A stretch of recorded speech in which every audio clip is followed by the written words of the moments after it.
एक सुदूर गांव की पहाड़ियों में जावेद नाम का एक साधारण किसान रहता था।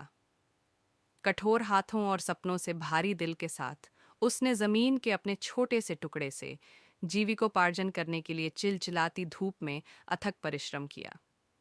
जावेद के दिन सुबह होने से पहले शुरू होते थे। उसका वृद्ध चेहरा एक अकेली लालटेन की टिमटिमाती लौ से रोशन हो जाता था। एक थकी हुई आह के साथ वह अपनी फसलों की देखभाल के लिए निकल पड़ा। उसके एकमात्र साथी चहचहाते झींगुर और सरसराते पत्ते थे। उनके अटूट समर्पण के बावजूद उनकी जमीन से उपज बहुत कम थी, जो मुश्किल से उनके 4 लोगों के परिवार का भरण पोषण करने के लिए पर्याप्त थी। मौसम आए और गए, हर मौसम अपनी अपनी चुनौतियां लेकर आया। सूखे ने धरती को झुलसा दिया, जबकि बाढ़ ने उनकी फसलों के साथ साथ उनकी आशाओं को भी बहा दिया। फिर भी प्रतिकूल परिस्थितियों के बीच जावेद दृढ़ बने रहे और निराशा के सामने आत्मसमर्पण करने से इनकार कर दिया। सर्दियों की गहराई में जब ठंड ने परिदृश्य को चांदी में रंग दिया और कड़कड़ाती हवा ने कठिनाई की कहानियां सुनाई, जावेद के संकल्प की ऐसी परीक्षा हुई जैसे पहले कभी नहीं हुई थी।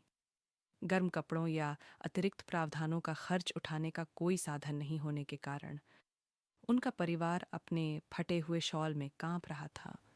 उनका पेट भूख से बिलबिला रहा था। लेकिन सबसे अंधकारमय घड़ी में भी आशा की एक किरण निराशा को भेद गई। अपनी दृढ़ता और पड़ोसियों की दयालुता के माध्यम से जावेद आगामी रोपण सीजन के लिए बीज खरीदने के लिए ऋण प्राप्त करने में कामयाब रहे। नए दृढ़ संकल्प के साथ उन्होंने सुबह से शाम तक कड़ी मेहनत की। उनके हाथ आवश्यकता से उत्पन्न उत्साह के साथ मिट्टी पर काम करते रहे। जैसे ही वसंत ने एक बार फिर जमीन में जान फूंक दी, जावेद के प्रयास सफल हुए। उनके खेत हरियाली से लहलहा रहे थे और भरपूर फसल का वादा कर रहे थे। प्रत्येक बीतते दिन के साथ उसकी आत्माएं ऊंची हो गईं। वह हल्की हवा में लहराते सुनहरे दानों को देखकर उत्साहित हो गया।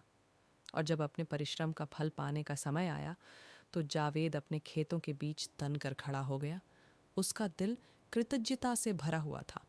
दुनिया की नज़रों में भले ही वह एक गरीब किसान था, लेकिन अपने सपनों की उपजाऊ धरती पर वह हद से ज़्यादा अमीर था, क्योंकि वह जानता था कि सच्चा धन संपत्ति की प्रचुरता में नहीं, बल्कि सभी बाधाओं को सहने और जीतने की मानवीय भावना की ताकत में निहित है। कृपया हमारे चैनल को लाइक, शेयर, सब्सक्राइब करें और सभी सूचनाओं के लिए घंटी आइकन दबाएं। हमारे चैनल को देखने के लिए धन्यवाद।